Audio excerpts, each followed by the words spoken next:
The summit is intended to design and catalyze actions and solutions for climate change. It's intended to converge on common priorities for global discussion. While it's an AU summit hosted by Kenya, it's towards a global discussion around climate, and as you can see, it will be a path or a step on a journey to UNGA, G20, and so on. I'm also delighted to mention that in partnership with the summit is the Africa Climate Week, which ensures that whatever we generate in the summit is closely linked with what is happening with the UNFCCC process, and so we'll coordinate the summit with Africa Climate Week. This will be September 4th to the 6th, and it will be hosted on the UN campus. And who's attending? We've invited everyone. As you know, climate is a collective challenge. We must act collectively. So we've invited everybody who's going to contribute and to learn from the summit. So the Africa Climate Summit will make propositions based on 4 key priorities. The first, of course, is that climate action and development are not separate but must be thought about together. That low middle income countries have a lot to contribute to the climate agenda. That we must ensure, we need to ensure that capital is optimized, and we must make sure that the capital flows in large quantities. It must flow in a very targeted way, and it must have the right risk appetite to unlock the climate challenge. The big day has come, the launch of the website, and as Ali said, it's 1.5 months only to go until the summit starts. So we're very happy to launch it today. We think, also Joseph from the Secretariat, this summit is a milestone. It's a milestone on the long journey that we are taking together, with a number of events after the summit, but the summit will set the tone, I think, and the spirit to look for new solutions and very concrete solutions. And I was very intrigued by the slides, also with regard to the involvement of the private sector and of the technology and technological solutions, and the fact that we are doing this in Kenya, which is a country that is really not only a regional continental, but a global leader in renewables energy. We commend Kenya and the government of His Excellency William Ruto for his leadership, and also the minister for putting this summit together. We know it's a collective effort, it's a team effort, and I'm also would like to thank you on behalf of all the other development partners that are in close communication and contact with you and that support you from many different sides. We are here to launch the website of the Africa Climate Summit. And I know we should have done this many months ago, and the delay was largely occasioned by the very rigorous process of consultation and putting together the narrative that is holding together the summit and putting together the content, which again needed to be approved through the African Union organs, because as has been said, and I will not repeat about the specifics of the summit because the CEO has ably presented that.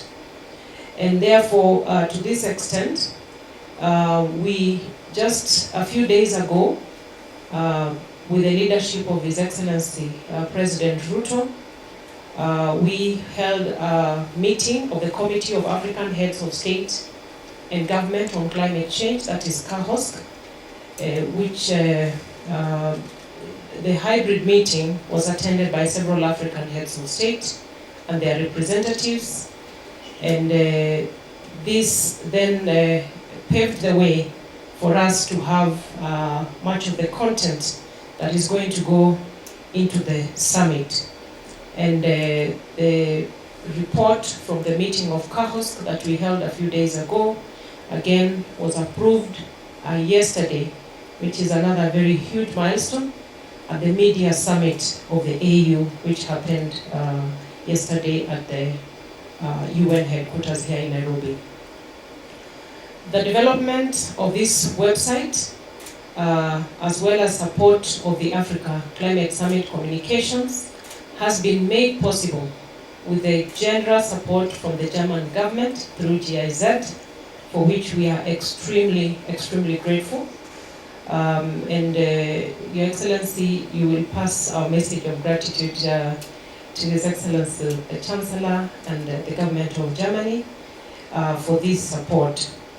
And I would like to continue to appeal to any partners and governments present here to find an aspect of the summit to support, which still, the summit budget, we still have a deficit.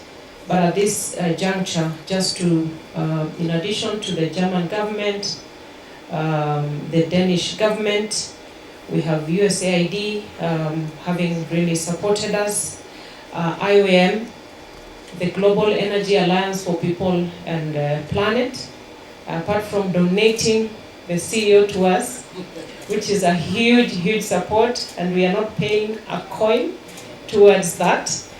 We really appreciate all the other support, the Rockefeller Foundation, the Bill and Melinda Gates Foundation, the Swedish government, the WRI, SIF, and I hope I have not left out any of those that have already come through for us. We are very grateful, and we continue to ask for partners to come in to support whichever aspect of the summit that you will be comfortable with the guidance of the Secretariat. Whereas, as we have said, Kenya is holding this summit together with the African Union. The summit and its topics have been presented here as a global problem, because the entire globe is impacted by the devastating effects of climate change, and therefore this calls for all of us to join hands to make this happen. The summit is going to be momentous. It is the first time in the history of climate change that a continent, and Africa for that matter, is coming together to discuss climate change. As a country, we are proud that our chairing of the Committee of Heads of Government and Heads of State and Government on Climate Change, through His Excellency the President, will be delivering a summit of this kind. And it is, as the climate envoy has said, a feather on the President's cap, and really, he is the leader that has really put in a lot of energy that we are seeing in the discussions around the climate action around Africa as well as the globe over. It is for the first time that Africa is looking at climate change and the development nexus, as has been expounded here. And Africa will be looking at the debt geometric progression and its effects on climate change interventions, including adaptation and mitigation.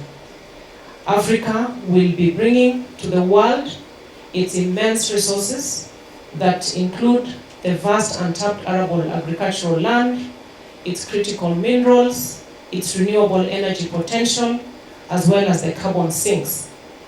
And the summit will, in many aspects, be a trade and investment summit on climate action. And it is not a summit of blame games anymore. I think we want to make that very clear. It is not a North versus South. It is not a summit of who emits more than the other, because we either salvage ourselves together or we perish together in this. So there is no more space for finger pointing.